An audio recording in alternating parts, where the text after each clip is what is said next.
Hello दोस्तों, नमस्ते। कैसे हैं आप सब? आशा करती हूँ आप सब स्वस्थ होंगे और मस्त होंगे। दोस्तों, मेरा नाम चंदन शर्मा है। मेरे यूट्यूब चैनल टीचिंग बाय चंदन शर्मा में आप सभी का स्वागत है। तो दोस्तों, आज बहुत ही इंपॉर्टेंट टॉपिक है। सीटेट सीडीपी बहुत इंपॉर्टेंट है। सोशलाइजेशन है ना, ये टॉपिक बहुत ज़्यादा इंपॉर्टेंट है। सोशलाइजेशन इस और हमेशा एग्जाम में यहाँ से 2-3 नंबर के क्वेश्चन पूछे जाते हैं। तो ये समझिए कि बहुत ही इंपॉर्टेंट टॉपिक है और हम इंपॉर्टेंट टॉपिक को ही डिस्कस कर रहे हैं दोस्तों। इससे पहले भी वीडियो में हमने जीन पियाजे है, लेवागोस्की है, कोहलबर्ग है, समावेशी शिक्षा है ना। और मोस्ट इम्पॉर्टेंट सीडीपी की जो क्लास है हमने वहाँ आपको प्रोवाइड करवाई है, तो आप लोग जाकर चैनल पर देख सकते हैं। और आज हम सबसे पहले सोशलाइजेशन के बारे में डिस्कस करेंगे दोस्तों। बहुत इंपॉर्टेंट टॉपिक है। यहाँ से जो भी इंपॉर्टेंट क्वेश्चन है उसको हम डिस्कस करेंगे। उसके बाद में एनसीएफ 2005, आज इसको भी हम कवर कर लेंगे, एनसीएफ 2005 को भी। और उसके बाद में ब्लूम टैक्सोनॉमी को भी हम डिस्कस करने वाले हैं, ठीक है। तो आज हम 3 टॉपिक को आज डिस्कस कर लेंगे। बहुत ही जो भी सिलेक्टेड और प्रीवियस ईयर क्वेश्चन है उसको हम देखेंगे। ब्लूम टैक्सोनॉमी से समाजीकरण और एनसीएफ 2005 के जो भी इंपॉर्टेंट क्वेश्चन आंसर हैं उसको हम डिस्कस करेंगे। तो चलिए दोस्तों, बने रहिएगा लास्ट तक और वीडियो को स्किप किए बिना सारी वीडियो को देखिएगा। और एक एक क्वेश्चन हम बहुत ही सिलेक्टेड हैं, ठीक है। और अगर आप लोग चैनल पर पहली बार विजिट करें तो चैनल को सबसे पहले सब्सक्राइब कर लीजिएगा और बेल आइकन को प्रेस कर लीजिएगा, जिससे नेक्स्ट नोटिफिकेशन आप तक जरूर पहुंचे। और चलिए, इस सेशन को आप लोग पहले लाइक कर दीजिए और शेयर, क्योंकि बहुत मज़ा आने वाला है। अपने आप में ये समझो कि मैराथन क्लास है, क्योंकि समय अब नहीं है। तो आज हमने 3 टॉपिक को आज एक में ही डिस्कस करेंगे, ठीक है। चलिए, तो मेरा पहला क्वेश्चन है, आप देख सकते हैं स्क्रीन पर, है ना। सबसे पहले हम सोशलाइजेशन का क्वेश्चन लेंगे। सोशलाइजेशन जो भी इंपॉर्टेंट है सोशलाइजेशन के। उसके बाद में एनसीएफ 2005 के जो भी इंपॉर्टेंट क्वेश्चन है उसको लेंगे। उसके बाद में ब्लूम टैक्सोनॉमी, उसके बाद में हम ब्लूम टैक्सोनॉमी को लेंगे। तो 3 टॉपिक को आज हम यहाँ पर ख़त्म करने वाले हैं। और जो भी इंपॉर्टेंट टॉपिक है उसको हमने डिस्कस कर लिया है। और जो भी हमारी क्लास हुई है जाकर चैनल पर देख लीजिएगा। सीडीपी की बहुत इंपॉर्टेंट क्लास है, उसको भी देख लीजिएगा। तो देखिए, मेरा पहला क्वेश्चन दिया है, आई एंड मी समाजीकरण का सिद्धांत किसके द्वारा प्रस्तावित किया गया है? आई एंड मी समाजीकरण का जो सिद्धांत है किसके द्वारा प्रस्तावित किया गया है? बताइए। जी.एच. मीड के द्वारा, हार्टन कूली, बी.एफ. स्किनर, एक से अधिक या फिर कोई नहीं? बताइए इसका राइट आंसर क्या हो जाएगा। तो आई एंड मी समाजीकरण का जो सिद्धांत है वो दिया गया था जी.एच. मीड के द्वारा। किसके द्वारा? जी.एच. मीड के द्वारा। जिस क्वेश्चन में हमें लगेगा कि मैं एक्सप्लेनेशन करूं उसी में करूंगी, क्योंकि और उसमें नहीं, क्योंकि फिर क्लास बहुत बड़ी हो जाएगी, ठीक है। तो जिसमें एक्सप्लेनेशन नहीं करने वाला है उसको हम फटाफट ऐसे करने वाले हैं। चलिए आगे देखते हैं। नेक्स्ट क्वेश्चन है, एक बच्ची को आमतौर पर गुड़िया और रसोई के सामान के साथ खेलते हुए देखा जाता है, जबकि एक लड़का कारों या फिर खिलौनों वाली बंदूकों के साथ खेलता पाया जाता है। यह फिल इन द ब्लैंक्स का एक प्रमुख उदाहरण है। बताइए। प्राथमिक समाजीकरण का होगा, लिंग समाजीकरण का होगा, प्रत्याशित समाजीकरण का होगा, या फिर एक से अधिक या फिर कोई नहीं? एक बच्ची को आमतौर पर गुड़िया और रसोई के सामान के साथ खेलते हुए देखा जाता है, जबकि एक लड़का कारों और खिलौनों वाली बंदूकों के साथ खेलता पाया जाता है। ये दोस्तों दर्शाता है लिंग समाजीकरण को, जेंडर बेस, है ना। जेंडर बेस को यहाँ पर दर्शाया जा रहा है, क्योंकि यहाँ पर लड़की क्या कर रही है, वो गुड़िया और रसोई के सामान के साथ खेल रही है, और लड़का क्या कर रहा है, कार और खिलौने वाली बंदूकी के साथ खेल रहा है। तो यहाँ पर ये जो एग्जाम्पल्स है लिंग समाजीकरण का है। चलिए नेक्स्ट देखते हैं। नेक्स्ट क्वेश्चन है दोस्तों, सामाजिक स्तरीकरण का तात्पर्य है। सामाजिक स्तरीकरण का तात्पर्य क्या है? बताइए। सामाजिक असमानता होगा, सामाजिक अन्याय होगा, सामाजिक समानता होगा, या फिर एक से अधिक या कोई नहीं? सामाजिक स्तरीकरण का तात्पर्य क्या होता है? तो सामाजिक स्तरीकरण का तात्पर्य होता है दोस्तों सामाजिक असमानता। Option is the right answer, ठीक है। चलिए आगे देखते हैं। नेक्स्ट क्वेश्चन है, 4 वर्ष की रिया को उसके माता पिता से उसके सब्जियां खाने से इनकार करने पर डांट पड़ती है। प्रतीकात्मक खेल खेलते हुए रिया इस व्यवहार का दोहराव अपनी गुड़िया पर करती है। उसका व्यवहार क्या दर्शाता है? प्राथमिक समाजीकरण, द्वितीयक समाजीकरण, परिपक्वता, एक से अधिक या फिर कोई नहीं? 4 वर्ष की रिया है, उसके माता पिता से उसकी सब्जियां खाने से इनकार करने पर डांट पड़ती है। प्रतीकात्मक खेल खेलते हुए रिया इस व्यवहार का दोहराव अपनी गुड़िया पर करती है। उसका व्यवहार क्या दर्शाता है? तो उसका जो व्यवहार है वो दर्शाता है प्राथमिक समाजीकरण। Option A is the right answer, ठीक है। चलिए आगे देखते हैं। नेक्स्ट क्वेश्चन है, समाजीकरण के बारे में निम्नलिखित में से कौन सा कथन सही है? समाजीकरण के बारे में निम्नलिखित में से कौन सा कथन सही है? ऑप्शन ए है कि संस्कृतियों में समाजीकरण का एक समान तरीका है, या फिर समाजीकरण एक जटिल प्रक्रिया है जिसमें कई संस्थाएं बच्चों को उनके जीवन काल में कई बार प्रभावित करती है। ऑप्शन थर्ड है मीडिया और परिवार समाजीकरण की द्वितीयक एजेंसी है, या फिर उपरोक्त में से एक से अधिक या फिर कोई नहीं। तो समाजीकरण के बारे में कौन सा कथन सही है? समाजीकरण के बारे में कौन सा कथन सही है? तो देखिए, सामाजिक संस्कृतियों में समाजीकरण का एक समान तरीका होता है, ये ऑप्शन गलत है। समाजीकरण एक जटिल प्रक्रिया है जिसमें कई संस्थाएं बच्चों को उनके जीवन काल में कई बार प्रभावित करती हैं, ये ऑप्शन सही है। मीडिया और परिवार समाजीकरण की द्वितीयक एजेंसी नहीं होती है दोस्तों, पहली एजेंसी है। क्या है? पहली एजेंसी है, द्वितीयक एजेंसी नहीं होती है। तो यहाँ पर इसका राइट आंसर हो जाएगा ऑप्शन बी। नेक्स्ट क्वेश्चन है, प्राथमिक समाजीकरण की प्रक्रिया किस अवस्था से शुरू हो जाती है? प्राथमिक समाजीकरण की प्रक्रिया किस अवस्था से शुरू हो जाती है? शैशवावस्था, बाल्यावस्था, किशोरावस्था या फिर प्रौढ़ावस्था? तो प्राथमिक समाजीकरण की जो प्रक्रिया होती है वो शुरू हो जाती है शैशवावस्था में, सेंसरी मोटर स्टेज में। ठीक है, सेंसरी मोटर स्टेज 0 से 2 वर्ष में। चलिए नेक्स्ट क्वेश्चन पे बात करते हैं। अधिगम की वह प्रक्रिया क्या कहलाती है जिसमें बच्चे स्कूल जैसी सामाजिक संस्थाओं में प्रवेश करके सीखते हैं? बताइए, परिपक्वता होगा, निष्क्रिय समाजीकरण होगा, प्राथमिक समाजीकरण या फिर द्वितीयक समाजीकरण? तो अधिगम की वह प्रक्रिया क्या कहलाती है जिसमें बच्चे स्कूल जैसी सामाजिक संस्थाओं में प्रवेश करके सीखते हैं? तो यहाँ पर हो जाएगा इसका राइट आंसर द्वितीयक समाजीकरण। Option D is the right answer, द्वितीयक समाजीकरण। स्कूल जो है वो द्वितीयक समाजीकरण के अंतर्गत आता है। नेक्स्ट क्वेश्चन है, निम्नलिखित में से कौन सी प्रमुख समाजीकरण संस्थाएं हैं? बताइए, समुदाय है, परिवार है, समान समूह है या फिर औपचारिक शैक्षणिक संस्था? बताइए, सेकंड थर्ड और फोर्थ होगा, फर्स्ट सेकंड थर्ड और फोर्थ होगा, या फिर फर्स्ट और थर्ड होगा, या फिर फर्स्ट सेकंड या फिर थर्ड होगा? देखिए, यहाँ पर दिया गया है कि कौन सी प्रमुख समाजीकरण संस्थाएं हैं। तो प्रमुख समाजीकरण संस्थाएं की बात करते हैं तो ये समुदाय भी होगा, परिवार भी होगा, समान समूह भी होगा और औपचारिक शैक्षणिक संस्थान। तो option B is the right answer हो जाएगा, क्योंकि पहला, दूसरा, तीसरा, चौथा सब सही है। ठीक है, ये समाजीकरण की प्रक्रिया के अंतर्गत आते हैं। चलिए नेक्स्ट क्वेश्चन पे बात करते हैं। समाजीकरण में बाधा किस कारण से होती है? समाजीकरण में, सोशलाइजेशन में जो बाधा होती है वो किस कारण से होती है? धर्म से होती है, समानता से, राजनीति या फिर पूर्व धारणा? समाजीकरण में जो बाधा होती है वो होती है पूर्व धारणा से। किसे होती है? पूर्व धारणा से होती है। धर्म से नहीं होती, समानता से, राजनीति से नहीं होती, तो किससे होती है? पूर्व धारणा से बाधा होती है समाजीकरण में। नेक्स्ट क्वेश्चन पे बात करते हैं कि निम्नलिखित में से कौन समाजीकरण की निष्क्रिय संस्था है? सक्रिय नहीं, निष्क्रिय संस्था की बात कर रहे हैं। बताइए, ये प्रीवियस क्वेश्चन है, बहुत इंपॉर्टेंट है। हेल्थ क्लब होगा, परिवार होगा, इको क्लब है या फिर सार्वजनिक पुस्तकालय?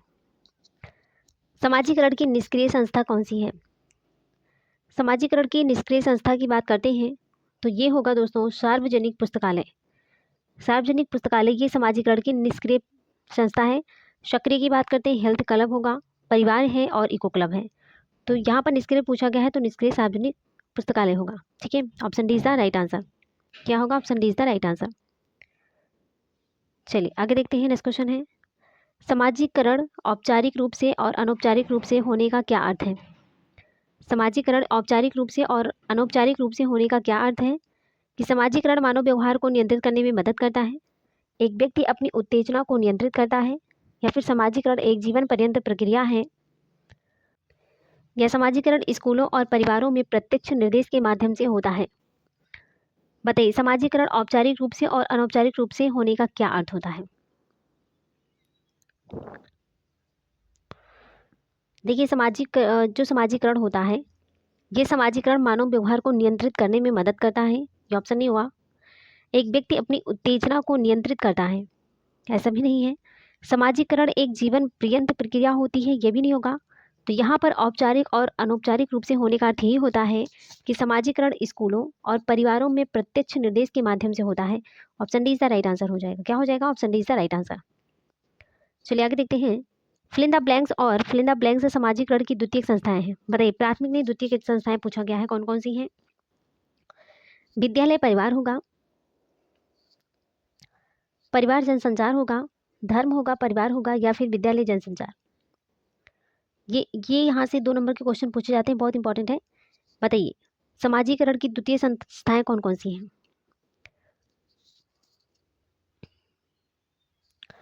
देखिए प्राथमिक की बात करते हैं तो विद्यालय परिवार तो प्राथमिक होता है, परिवार तो प्राथमिक संस्थाएं के अंतर्गत आती हैं। द्वितीय जो होती हैं वो विद्यालय और जनसंचार होती हैं। क्या होती हैं?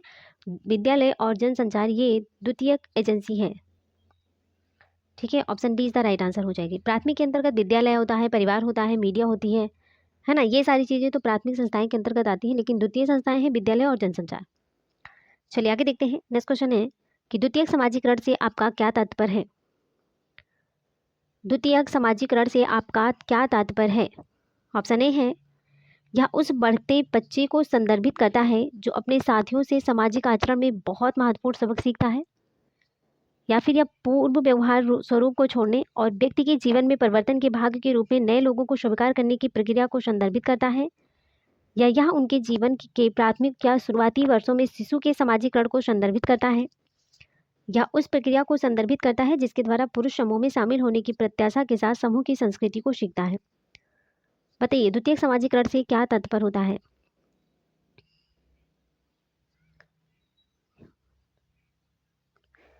देखिए दोस्तों, द्वितीयक समाजीकरण से तात्पर्य होता है कि यह उस बढ़ते बच्चे को संदर्भित करता है जो अपने साथियों से सामाजिक आचरण में बहुत महत्वपूर्ण सबक सीखता है। तो option A is the right answer हो जाएगा। इसमें क्या हो जाएगा? Option A is the right answer. चलिए नेक्स्ट देखते हैं। सहकर्मी समूह फिल इन द ब्लैंक्स के कारक हैं। ये जो सहकर्मी समूह होता है किसके कारक हैं? द्वितीयक समाजीकरण के हैं, अग्रिम समाजीकरण के हैं, प्राथमिक समाजीकरण, या फिर विकासात्मक समाजीकरण? सहकर्मी समूह जो है, सहकर्मी समूह किसके कारक हैं? तो सहकर्मी जो समूह होता है वो द्वितीयक समाजीकरण के कारक होते हैं। सेकेंडरी सोशलाइजेशन है ना, option A is the right answer, secondary socialisation. चलिए आगे देखते हैं। सबसे गहन और महत्वपूर्ण समाजीकरण होता है, वेरी इंपॉर्टेंट क्वेश्चन है, सबसे गहन और महत्वपूर्ण समाजीकरण होता है किशोरावस्था के दौरान, एक व्यक्ति के संपूर्ण जीवन के दौरान, वैक्षता के दौरान, या फिर पूर्व बाल्यावस्था के दौरान? सबसे गहन और महत्वपूर्ण समाजीकरण कब होता है? तो सबसे गहन और महत्वपूर्ण समाजीकरण होता है किशोरावस्था के दौरान, है ना, option A is the right answer. एक व्यक्ति के संपूर्ण जीवन के दौरान तो नहीं होता, वैक्षता के दौरान भी नहीं होगा, और पूर्व बाल्यावस्था के दौरान नहीं होता। तो अगर सबसे गहन और महत्वपूर्ण समाजीकरण की बात करते हैं तो किशोरावस्था के दौरान होता है, एडोलसेंस के समय। नेक्स्ट क्वेश्चन की बात करते हैं। स्थापना के वर्षों में समावेशी शिक्षा में वृद्धि करने के लिए एनसीईआरटी द्वारा कौन सी नवीन सामग्री विकसित की गई है? यहाँ से दोस्तों क्वेश्चन स्टार्ट हो गया एनसीएफ 2005। ठीक है, एनसीएफ 2005 की जो भी इंपॉर्टेंट क्वेश्चन है उसको हम लिए हैं। इससे पहले हमने सोशलाइजेशन से क्वेश्चन को डिस्कस किया, जो भी इंपॉर्टेंट थे उसको हमने देखा। अब हम डिस्कस करेंगे एनसीएफ 2005 के जो भी सिलेक्टेड क्वेश्चन है उसको हम देखेंगे। ठीक है, चलिए तो यहाँ पर दिया गया कि स्थापना के वर्षों में समावेशी शिक्षा में वृद्धि करने के लिए एनसीईआरटी के द्वारा कौन सी नवीन सामग्री विकसित की गई है? वर्षा होगा, बरखा होगा, बरछा होगा, या फिर एक से अधिक या कोई नहीं? बताइए स्थापना के वर्षों में समावेशी शिक्षा में वृद्धि करने के लिए एनसीईआरटी के द्वारा कौन सी नवीन सामग्री विकसित की गई है?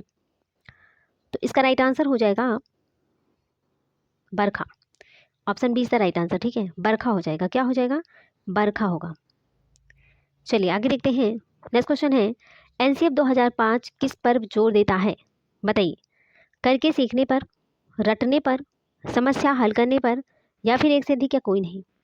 एनसीएफ 2005 ये करके सीखने पर बल देता है, learning by doing. Option is the right answer होगा, क्योंकि रटने पर बल नहीं देगा, समस्या हल करने, उपयुक्त में से एक से। तो यहाँ पर सबसे जो अच्छा आंसर होगा एनसीएफ 2005 जो है वो करके सीखने पर। बच्चा करके सीखेगा तो ज़्यादा उसे इफेक्टिव होगा। चलिए आगे देखते हैं। राष्ट्रीय पाठ्यचर्या की रूपरेखा 2005 एनसीएफ 2005 ने सिफारिश की कि बच्चों की स्कूली शिक्षा किससे जुड़ी होनी चाहिए? राष्ट्रीय पाठ्यचर्या की जो रूपरेखा है एनसीएफ 2005 ने सिफारिश की है कि बच्चों की जो स्कूली शिक्षा है वो किससे जुड़ी होनी चाहिए? वार्षिक परीक्षाओं से, स्कूल के बाहर के परिवेश से, मुख्य धारा की राय से, या फिर एक से अधिक या कोई नहीं? बताइए, एनसीएफ 2005 ने यही सिफारिश किया है कि जो बच्चों की स्कूली शिक्षा होनी चाहिए वो स्कूल के बाहर के परिवेश से भी जुड़ी होनी चाहिए, स्कूल के बाहर के परिवेश से भी जुड़ी होनी चाहिए। इसलिए option B is the right answer. NCF 2005 से जो भी क्वेश्चन आते हैं इंपॉर्टेंट होते हैं और इजी भी होते हैं, ठीक है, और यहाँ से आप लोग क्वेश्चन कर लेंगे। चलिए आगे देखते हैं। एनसीएफ 2005 के अनुसार निम्नलिखित में से कौन सा पाठ्यक्रम विकास का मार्गदर्शन सिद्धांत नहीं है, नहीं पूछा गया है। चलिए देखते हैं। विद्यालय के ज्ञान को बाहरी दुनिया से जोड़ना, ये तो पॉजिटिव है। यह सुनिश्चित करना कि शिक्षण रटने के पद्धति से हट जाए, ये भी सही है। चलिए आगे देखते हैं। परीक्षाओं को आसान बनाना, या फिर एक से अधिक या फिर कोई नहीं। तो यहाँ पर है एनसीएफ 2005 के अनुसार कौन सा पाठ्यक्रम विकास के मार्गदर्शन सिद्धांत नहीं है।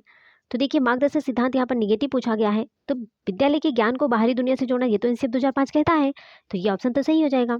अब यह सुनिश्चित करना कि शिक्षण रटने के पद्धति से हट जाए, एनसीएफ 2005 यही कहता है कि रटने पर जोर ना दिया जाए, बच्चे को समझाया जाए, मतलब करके प्रैक्टिकली क्वेश्चन करके उसको बताया जाए। जब बच्चा खुद करके सीखेगा तभी वो जल्दी सीख जाएगा, ये ऐसा नहीं है कि उसको रटने दिया जाए। तो रटने का विरोध करता है एनसीएफ 2005, तो ये ऑप्शन भी सही है। और परीक्षाओं को आसान बनाना, ये नहीं होगा, परीक्षाओं को आसान नहीं बनाया जा सकता, तो यहाँ पर निगेटिव जो है निगेटिव ही होगा। Option C is the right answer हो जाएगा, क्योंकि निगेटिव निगेटिव ही होता है, ठीक है। ये दोनों पॉजिटिव है, ये पॉजिटिव है, ये भी पॉजिटिव है, ये निगेटिव है। चलिए आगे देखते हैं। नेक्स्ट क्वेश्चन है कि एनसीएफ राष्ट्रीय पाठ्यचर्या की रूपरेखा 2005 का विचार कहाँ से प्राप्त होता है, मानवतावाद से, व्यवहारवाद से, रचनावाद, या फिर उपयुक्त में से एक से अधिक या फिर कोई नहीं। तो राष्ट्रीय पाठ्यचर्या की जो रूपरेखा है 2005 का जो विचार है वो कहाँ से लिया गया है, विचार को लिया गया है दोस्तों रचनावाद से, है ना, कहाँ से, रचनावाद से। तो ऑप्शन सी इसका राइट आंसर हो जाएगा। चलिए आगे देखते हैं। नेक्स्ट क्वेश्चन है एनसीएफ 2005 के अनुसार शिक्षक की भूमिका एक किसकी होनी चाहिए, नेता की होती है, मूल्यांकनकर्ता की, सूत्रधार, या फिर उपरोक्त सभी। एनसीएफ 2005 के अनुसार शिक्षक की जो भूमिका होती है सुविधादाता की होती है, कैसी होती है, नेता की तो होगी नहीं, मूल्यांकनकर्ता भी नहीं होगा। बताइए इसका राइट आंसर क्या हो जाएगा, सूत्रधार हो जाएगा, ठीक है, option C is the right answer. आगे देखते हैं। नेक्स्ट क्वेश्चन है दोस्तों, यहाँ पर इसका राइट आंसर हो जाएगा सूत्रधार, है ना, सुगमकर्ता, सुविधादाता, प्रदाता, ये सारी चीज़ें शिक्षक की भूमिका होती है। चलिए आगे देखते हैं। नेक्स्ट क्वेश्चन है शून्य पाठ्यचर्या क्या है, शून्य पाठ्यचर्या क्या है, पाठ्यचर्या जिसमें शून्य उद्देश्य होते हैं, पाठ्यचर्या जो छात्र नहीं सीखते हैं, पाठ्यचर्या जो शून्य विधाओं का उपयोग करती है, या पाठ्यचर्या जो शिक्षक नहीं सिखाते हैं। बताइए शून्य पाठ्यचर्या का क्या मतलब होता है। तो शून्य पाठ्यचर्या का मतलब होता है पाठ्यचर्या जिसमें शून्य उद्देश्य होते हैं, ये भी नहीं होगा। पाठ्यचर्या जो छात्र नहीं सीखते हैं, ये भी नहीं होगा।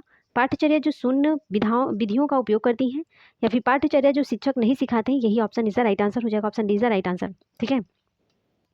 चलिए नेक्स्ट देखते हैं। एनसीएफ 2005 के अनुसार निम्नलिखित में से कौन सा सबसे बड़ा परिवर्तन नहीं है, निगेटिव पूछा गया है। बताइए शिक्षक केंद्रित से शिक्षार्थी केंद्रित होगा, शिक्षार्थी की स्वायत्तता से शिक्षक का निर्देशन होगा, या फिर अधिगम में निष्क्रिय से सक्रिय अधिग्रहण होगा, या फिर कक्षा की चार दीवारों के भीतर अधिगम से व्यापक सामाजिक संदर्भ में अधिगम होगा। बताइए एनसीएफ 2005 के अनुसार निम्नलिखित में से कौन सा एक बड़ा परिवर्तन नहीं है। बड़ा परिवर्तन की बात करते हैं दोस्तों, तो यहाँ पर इसका राइट आंसर हो जाएगा शिक्षार्थी की स्वायत्तता से शिक्षक का निर्देशन, option B is the right answer हो जाएगा, ठीक है। नेक्स्ट क्वेश्चन की बात करते हैं। एनसीएफ 2005 मुख्यतः किस पर आधारित है। बताइए व्यवहारवाद पर आधारित है, संरचनावाद व्यवहारवाद होगा, संज्ञानात्मकवाद होगा, मानवतावाद होगा, या फिर संरचनावाद होगा। तो एनसीएफ 2005 मुख्यतः किस पर आधारित है। एनसीएफ 2005 मुख्यतः आधारित है संरचनावाद पर, किस पर है, संरचनावाद पर आधारित है। नेक्स्ट देखते हैं।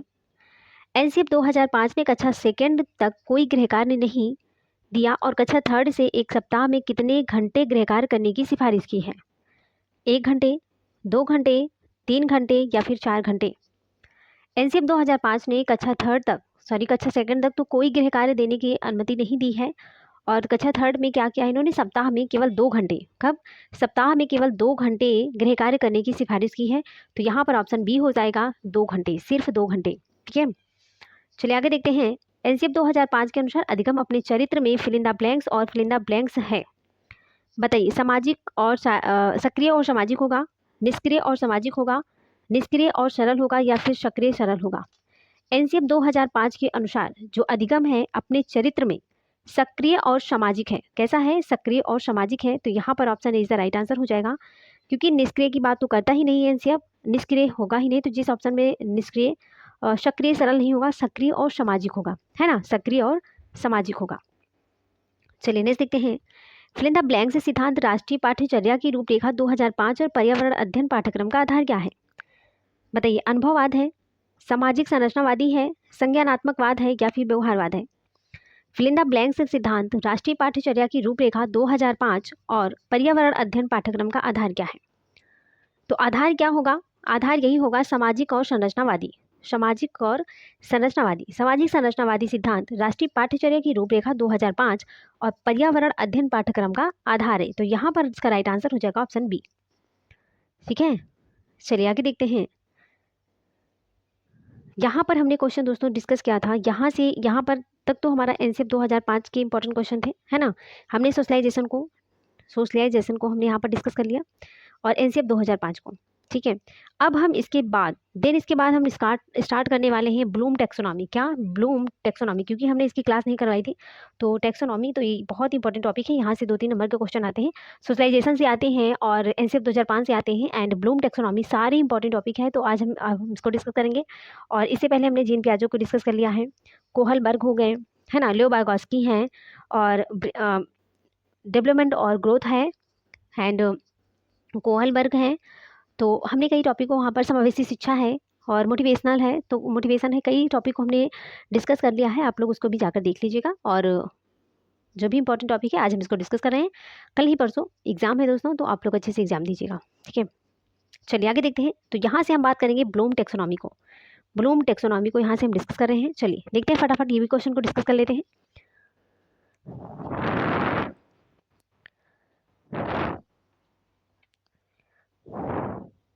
चलिए, यहाँ पर क्वेश्चन ये कहता है कि निम्नलिखित में से कौन सी विधि छात्र के महारत के स्तर को स्थापित करती है? बताइए, ब्लूम की महारत अधिगम की रणनीति, अल्बर्ट की महारत अधिगम की रणनीति, ब्लूम की महारत अधिगम की रणनीति या फिर गैरट की महारत अधिगम की रणनीति? बताइए, निम्नलिखित में से कौन सी विधि है जो छात्र के महारत के स्तर को स्थापित करती है? तो यहाँ पर बात कर रहे हैं दोस्तों ब्लूम टैक्सोनॉमी की, तो यहाँ पर हो जाएगा ब्लूम की महारत अधिगम की रणनीति। Option C is the right answer हो जाएगा। ठीक है, option C is the right answer. चलिए आगे देखते हैं। नीचे 2 कथन दिए गए हैं, उसको पहले हम कथन को पढ़ेंगे, देन उसके बाद में हम इसका आंसर निकालेंगे। चलिए कथन फर्स्ट को देखते हैं कि समस्याओं या प्रश्नों के लिए असामान्य फिर भी उचित प्रतिक्रिया उत्पन्न करने की क्षमता को अभिसारी चिंतन के रूप में जाना जाता है, कॉन्वर्जेंट थिंकिंग के रूप में। चलिए आगे देखते हैं। मुख्य रूप से ज्ञान और तर्क पर आधारित प्रतिक्रियाएं उत्पन्न करने की क्षमता को डाइवर्जेंट थिंकिंग के रूप में जाना जाता है। बताइए, उपरोक्त कथनों के आलोक में नीचे दिए गए विकल्पों में से सबसे उपयुक्त उत्तर को चुनना है। कथन ए और 2 दोनों सही हैं, या फिर कथन ए और 2 दोनों गलत हैं, या फिर कथन ए सही है लेकिन कथन सेकंड गलत है, कथन फर्स्ट गलत है लेकिन कथन सेकंड सही है। बताइए, समस्याओं या प्रश्नों के लिए असमान फिर भी उचित प्रतिक्रिया उत्पन्न करने की जो क्षमता होती है उसको डाइवर्जेंट थिंकिंग कहते हैं या फिर कन्वर्जेंट थिंकिंग कहते हैं? तो इसको दोस्तों अपसारी चिंतन बोलते हैं। क्या बोलते हैं? डाइवर्जेंट थिंकिंग बोलते हैं। तो ये ऑप्शन गलत हो जाएगा। मुख्य रूप से ज्ञान और तर्क पर आधारित प्रतिक्रिया उत्पन्न करने की क्षमता को अपसारी चिंतन के रूप में नहीं जाना जाता, बल्कि अभिसारी चिंतन के रूप में जानते हैं। तो ये भी ऑप्शन गलत है। तो यहाँ पर हो जाएगा पहला और दूसरा दोनों कथन गलत हैं। ठीक है, दोनों कथन गलत हैं, क्योंकि यहाँ पर ये अपसारी होगा, यहाँ पर अभिसारी होगा। ठीक है, चलिए आगे देखते हैं। नेक्स्ट क्वेश्चन है, ब्लूम की कैसी व्यवस्था थी? वर्गीकरण थी, सीमांकन थी, प्रत्यायोजन थी या फिर केंद्रित व्यवस्था है? बताइए, ब्लूम टैक्सोनॉमी तो आपने देखा होगा, ब्लूम टैक्सोनॉमी कैसी व्यवस्था थी? चलिए इसका आंसर दीजिए। देखिए, जो ब्लूम टैक्सोनॉमी है दोस्तों, ब्लूम टैक्सोनॉमी ये वर्गीकरण व्यवस्था है। आपने इनका ब्लूम टैक्सोनॉमी का आपने तो देखा होगा ना, ऐसे ऐसे करके था टैक्सोनॉमी, तो वर्गीकरण था। कैसी व्यवस्था थी? वर्गीकरण व्यवस्था थी। चलिए आगे देखते हैं। संज्ञानात्मक क्षेत्र सृजन करता है, क्या सृजन करता है? नवीन ज्ञान को, नवीन संवेग, नवीन संबंध या फिर उपरोक्त कोई भी नहीं? संज्ञानात्मक क्षेत्र सृजन करता है। संज्ञानात्मक क्षेत्र क्या सृजन करता है? तो संज्ञानात्मक जो क्षेत्र है दोस्तों, ये नवीन ज्ञान को सृजन करता है। क्या करता है? नवीन ज्ञान को सृजन करता है। चलिए आगे देखते हैं। नेक्स्ट क्वेश्चन है, संश्लेषण से क्या अभिप्राय है? नए विचारों का निर्माण करना होगा, नई चीजें बनाना होगा, एक अद्वितीय उत्पाद बनाना होगा, या फिर एक से उपरोक्त सभी होगा। देखिए, संश्लेषण से अभिप्राय यही होता है, नए विचारों का निर्माण करना भी होगा, नई चीजें बनाना है, एक अद्वितीय उत्पाद बनाना होता है। तो इसका राइट आंसर हो जाएगा उपरोक्त सभी होगा। क्या होगा?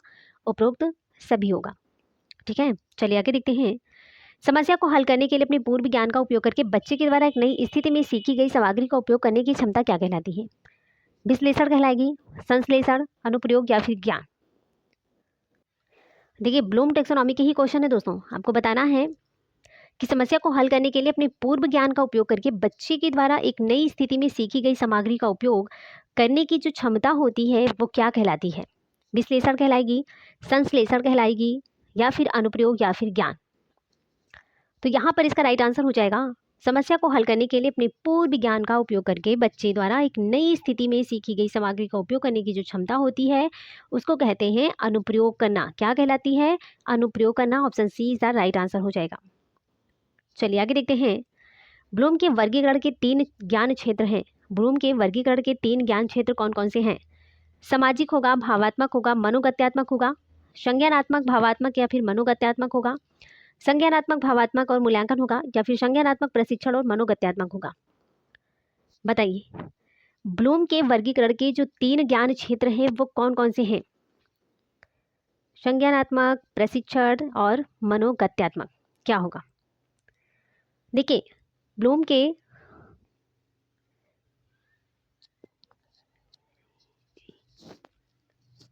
आपने इसकी ट्रिक देखा होगा, CEP। ठीक है, देखिए यहाँ पर हो जाएगा संज्ञानात्मक, भावात्मक, मनोगत्यात्मक, कॉग्निटिव, इमोशनल और साइकोमोटर। ब्लूम टैक्सोनॉमी के जो 3 वर्गीकरण होते हैं वो कौन कौन से हैं? संज्ञानात्मक होगा, कॉग्निटिव होगा, इमोशन होगा एंड साइकोमोटर होगा। तो यहाँ पर option B is the right answer हो जाएगा। तो यहाँ पर इसका राइट आंसर क्या हो जाएगा?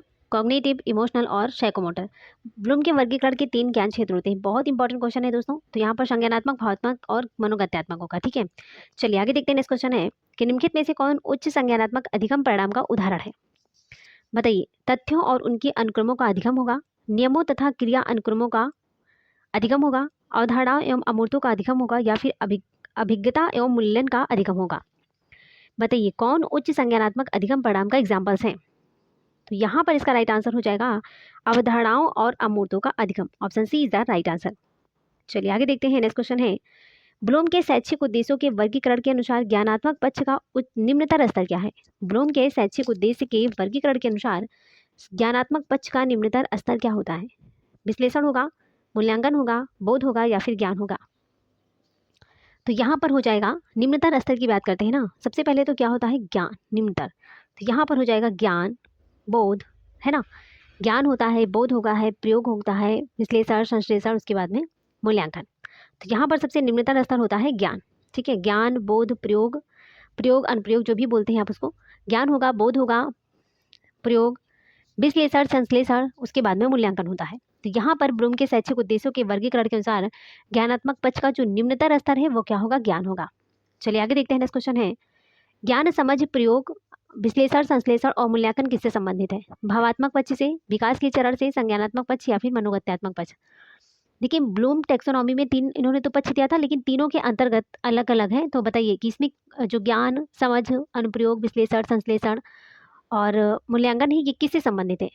इमोशनल से है, विकास के चरण से होगा, कॉग्निटिव डेवलपमेंट से होगा, या फिर साइकोमोटर? बताइए इसका राइट आंसर क्या हो जाएगा? तो ये सारी चीज़ें दोस्तों ये हो जाएगा संज्ञानात्मक पक्ष से। ठीक है, कॉग्निटिव डेवलपमेंट से, ये कॉग्निटिव पक्ष से ही संबंधित है। ज्ञान है, समझ है, अनुप्रयोग, विश्लेषण, संश्लेषण और मूल्यांकन इसी से संबंधित होता है। ठीक है, चलिए आगे देखते हैं। नेक्स्ट क्वेश्चन है, शैक्षिक उद्देश्यों के वर्गीकरण में संज्ञानात्मक व्यवहार के सही क्रम को पहचानना है। ज्ञान, आवेदन, समझ में आना, विश्लेषण, संश्लेषण। नीचे दिए गए विकल्पों में से सही उत्तर को चुनना है। सही, इसको क्रम वाइज बनाना है। बताइए, देखिए सबसे पहले तो होगा ज्ञान, हमने अभी बताया था ज्ञान। तो यहाँ पर ए सबसे पहले, देखिए इसमें ए नहीं है और इसमें नहीं है, तो 2 ऑप्शन कट गया। एक इसमें है और इसमें है। तो पहले ज्ञान होगा, उसके बाद में ज्ञान के बाद क्या होगा? ज्ञान के बाद में ज्ञान प्रयोग, है ना, तो समझ में आना हो जाएगा। पहला ज्ञान होगा, फिर होगा समझ में आना। ज्ञान, समझ में आना, तो ए और सी, ए के बाद सी, तो ये ऑप्शन वैसे कट गया। ज्ञान होगा, है ना, समझ में आना, उसके बाद में आवेदन होगा, फिर विश्लेषण होगा, फिर संश्लेषण होगा, है ना। पहले एनालिसिस होगा, फिर सिंथेसिस होगा। ऐसा नहीं कि पहले सिंथेसिस होगा फिर एनालिसिस होगा, सबसे पहले एनालिसिस होगा फिर संश्लेषण होगा। तो यहाँ पर option C is the right answer हो जाएगा। क्या हो जाएगा? Option C is the right answer हो जाएगा। ठीक है, इसको क्रम वाइज आप लोग लगा लीजिएगा। मैंने बता दिया है, पहले ज्ञान होगा, समझ में आना, फिर आवेदन, विश्लेषण, फिर संश्लेषण होगा। ठीक है, चलिए आगे देखते हैं। नेक्स्ट क्वेश्चन है, निम्नलिखित में से कौन सा संज्ञानात्मक क्षेत्र में 6 स्तरीय पदानुक्रम के रूप में अधिगम को प्रदर्शित कर रहा है? ब्लूम का वर्गीकरण, SOLO वर्गीकरण, विंग्स का वर्गीकरण, या फिर गैने का वर्गीकरण। बताइए इसका राइट आंसर क्या हो जाएगा? हम कौन सा टॉपिक पढ़ रहे हैं? ब्लूम टैक्सोनॉमी पढ़ रहे हैं। तो संज्ञानात्मक क्षेत्र में 6 स्तरीय पदानुक्रम के रूप में अधिगम को कौन प्रदर्शित करता है? तो ब्लूम टैक्सोनॉमी। क्या? Bloom taxonomy. चलिए आगे देखते हैं। ब्लूम के वर्गीकरण के आधार पर उद्देश्य आधारित प्रश्नों के निर्माण में कौन सा विकल्प असंगत है? क्या है? असंगत पूछा गया है। विश्लेषण होगा, मूल्यांकन होगा, आत्मानुभूत होगा, या फिर अनुप्रयोग होगा? बताइए क्या हो जाएगा इसका? देखिए हमने पढ़ा है कि ब्लूम टैक्सोनॉमी में हमने यही पढ़ा है, उद्देश्य आधारित प्रश्नों के निर्माण में हमने यही पढ़ा था, विश्लेषण को पढ़ा है, मूल्यांकन को पढ़ा है, अनुप्रयोग को, लेकिन आत्मानुभूति को मैंने नहीं पढ़ा। तो यहाँ पर इसका राइट आंसर ऐसे हो जाएगा आत्मानुभूति। Option C is the right answer. ठीक है, ज्ञान, बोध, प्रयोग, विश्लेषण, संश्लेषण, उसके बाद में मूल्यांकन होता है, लेकिन आत्मानुभूति की कहीं बात ही नहीं की गई है। तो यहाँ पर option C is the right answer हो जाएगा, क्योंकि असंगत पूछा गया है। चलिए आगे देखते हैं। नेक्स्ट क्वेश्चन है, ब्लूम की पाठ्य योजना निम्नलिखित में से किस पर आधारित है? उद्देश्य पर, विषय वस्तु पर, प्रस्तुतिकरण, या फिर उपरोक्त सभी पर? ब्लूम की जो पाठ्य योजना है वो उद्देश्य पर आधारित है। किस पर आधारित है? उद्देश्य पर है। Option A is the right answer हो जाएगा। ठीक है, चलिए आगे देखते हैं। नेक्स्ट क्वेश्चन है, निम्नलिखित संज्ञानात्मक क्षेत्र के स्तरों में अपसारी चिंतन प्रक्रियाओं के लिए कौन कौन उत्तरदायी है? ज्ञान होगा, बोध होगा, अनुप्रयोग होगा, विश्लेषण, संश्लेषण, मूल्यांकन, ज्ञान, विश्लेषण, मूल्यांकन, या फिर बोध, विश्लेषण, मूल्यांकन। निम्नलिखित संज्ञानात्मक क्षेत्र के स्तरों में अपसारी चिंतन प्रक्रियाओं के लिए कौन कौन उत्तरदायी है? बताइए। देखिए तो यहाँ पर अपसारी चिंतन है ना, अपसारी चिंतन में तो यहाँ पर हो जाएगा विश्लेषण होगा, संश्लेषण होगा, और मूल्यांकन होगा। ऑप्शन बी का राइट आंसर हो जाएगा। क्या हो जाएगा? एनालिसिस, सिंथेसिस, और इवोल्यूशन, मूल्यांकन। चलिए आगे देखते हैं। तो दोस्तों यहाँ पर हमारे क्वेश्चन समाप्त होते हैं। थैंक्स फॉर वॉचिंग, दिल से बने रहने के लिए। दोस्तों हमने यहाँ पर कम समय में हमने 3 टॉपिक को डिस्कस कर लिया है। सबसे पहले हमने सोशलाइजेशन को, समाजीकरण को डिस्कस किया, जो कि बहुत इंपॉर्टेंट है, समाजीकरण को किया। उसके बाद में एनसीएफ 2005 को किया, एनसीएफ 2005। उसके बाद में ब्लूम टैक्सोनॉमी को भी हमने डिस्कस किया। तो हमने 3 टॉपिक को डिस्कस किया जो कि बहुत ज़्यादा इंपॉर्टेंट थे, और यहाँ से हमेशा एग्जाम में क्वेश्चन आते रहते हैं, है ना। तो यहाँ समझिए आज हमने इस क्लास को अगर आप लोग देखेंगे तो 10 नंबर कन्फर्म हो जाएगा आपका। 10 नंबर कन्फर्म है यहाँ से एक वीडियो से। और लेबागॉस्की, कोहलबर्ग और जीन पियाजे को आप लोग जरूर पढ़ लीजिएगा। समावेशी शिक्षा है, अप्रेड़ा है, हमने इन सारी टॉपिक को करवा दिया है। तो आप लोग प्लीज़ इसको एक एक बार वीडियो को देख लीजिएगा, बहुत इंपॉर्टेंट है। और अच्छे से एग्जाम दीजिएगा, ठीक है। पॉजिटिव होकर रहिएगा, निगेटिव होकर बिल्कुल मत दीजिएगा, और नर्वस बिल्कुल नहीं होना है। आप लोग ने जितना पढ़ा है अच्छा पढ़ा है, बहुत अच्छा पढ़ा है, और आप अच्छा से स्कोर कर आएंगे। कम समय में आप 110 प्लस तो करके ही आएंगे, इतना उम्मीद है कि आप कम समय में 110 प्लस क्वेश्चन करके आएंगे। बहुत ही इंपॉर्टेंट क्लास है, सो आप लोग ज़्यादा से ज़्यादा रिवीजन करो, और परसों आराम से आप लोग एग्जाम दीजिएगा, ठीक है। चलिए, तो दोस्तों अगर आप हमारे चैनल पर पहली बार विजिट कर रहे हो तो सबसे पहले चैनल को सब्सक्राइब कर लीजिएगा, बेल आइकन को प्रेस कर लीजिएगा, जिससे नेक्स्ट नोटिफिकेशन आप तक जरूर पहुंचे। और इस सेशन को प्लीज़ लाइक कर दीजिएगा, और कमेंट बॉक्स में प्यारा सा कमेंट जरूर डाल दीजिएगा, जिससे मुझे भी थोड़ा सा मोटिवेशन मिले। और इस सेशन को शेयर कर दीजिएगा, ठीक है। ज़्यादा से ज़्यादा लोगों को शेयर कर दीजिए, जिससे दूसरों को भी बेनिफिट मिल सके। बहुत ही इंपॉर्टेंट क्लास है, ठीक है। चलिए, तो आप लोगों ने अभी तक जितना पढ़ा बेस्ट पढ़ा है, और अपने ऊपर कॉन्फिडेंस के साथ आप लोग एग्जाम हॉल में जाइएगा और अच्छे से क्वेश्चन को अटेंड कीजिएगा। बिल्कुल घबराना नहीं है, और निगेटिव वाले क्वेश्चन है उसको अच्छे से देख लीजिएगा, है ना। निगेटिव वाले क्वेश्चन को अच्छे से पढ़कर तब उसका आंसर दीजिएगा, और घबराना नहीं है एग्जाम हॉल में। आपने जितना पढ़ा है बेस्ट पढ़ा है, और जहाँ से भी पढ़ा है और बेस्ट ही पढ़ा होगा, और एग्जाम में अच्छे से स्कोर कर आप लोग आएंगे। तो चलिए दोस्तों, इसी के साथ हम मिलेंगे नेक्स्ट वीडियो में। तब तक के लिए bye bye, take care, see you.